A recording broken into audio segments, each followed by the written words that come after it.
On continue d'évoquer l'élection du nouveau pape avec Père Éric Machako, prêtre jésuite congolais. Bonsoir. Bonsoir. Merci d'avoir accepté notre invitation. Je vous en prie. Alors, que retenez-vous des premières prises de parole du nouveau souverain pontife Léon XIV? Ce que je retiens de première prise des paroles du souverain pontife Léon XIV, c'est que c'est un homme qui a le souci d'une église qui puisse vraiment témoigner de Jésus-Christ.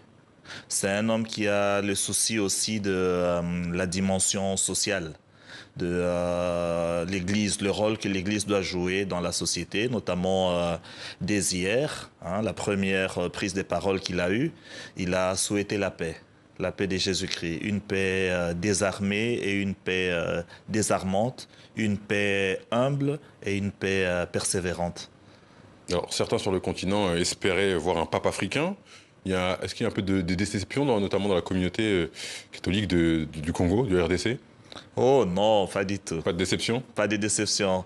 L'Esprit Saint a soufflé, c'est exactement comme la dernière fois, on les disait, l'Esprit Saint, agissant à travers les cardinaux, les a conduit leur pas, une fois de plus, à l'autre bout du monde.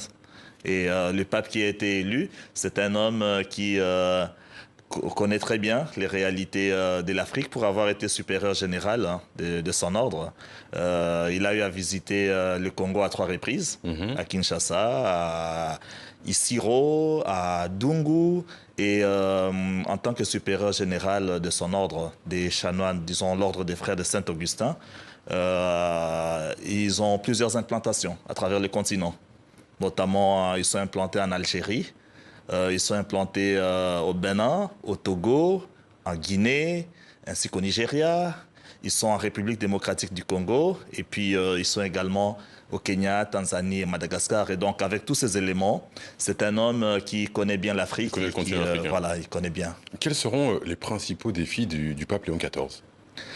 Les principaux défis, déjà de par le choix de son nom, Léon XIV, c'est un pape qui a voulu donc s'inscrire dans une tradition des papes qui ont porté la dimension sociale ou les questions sociales.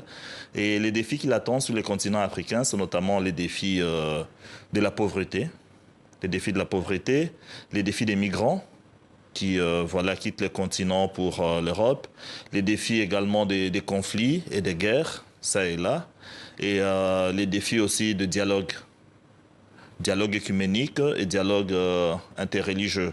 Puisque déjà hier, vous vous souvenez, il s'est présenté au monde rappelant qu'il est fils de Saint-Augustin, augustinien. Et donc du même ordre auquel appartenait Martin Luther, les réformateurs. Et donc à ce titre-là, il pourra apporter un plus au continent dans les dialogues œcuméniques et dans les dialogues interreligieux aussi également. Est-ce qu'avec ce nouveau pape qui est américain, on peut s'attendre à des changements? Ce sera finalement la continuité du pape François? Des changements, certes, il y en aura. Mais de par le choix déjà de son nom, c'est tout un message que le pape nous a transmis. C'est le message d'un pape qui s'inscrit dans la tradition, dans une tradition qui existe et qui nous laisse entendre que sur certaines questions, il restera dans la droite ligne de la doctrine catholique. Lesquels, par exemple, le mariage? Bien, peut-être, je peux dire des questions comme les questions du mariage, les questions de la famille et un certain nombre d'autres questions qui touchent la foi, comme lui-même l'a rappelé dans son homélie de ce jour, où il a encouragé à ce que nous apprenions à disparaître pour laisser apparaître le Christ en nous. Et donc, sur base de ces questions, il pourra, être un peu traditionnaliste, mais c'est également un pape qui, de par le choix de son nom aussi, nous laisse aussi entendre et comprendre qu'il va adapter l'Église ou le langage de l'Église aux réalités de notre monde d'aujourd'hui et être sensible surtout aux questions sociales. Aux questions sociales. Merci beaucoup, Père Éric Machako, d'avoir répondu à nos questions. Vous êtes prêtre congolais jésuite. Merci beaucoup. Merci.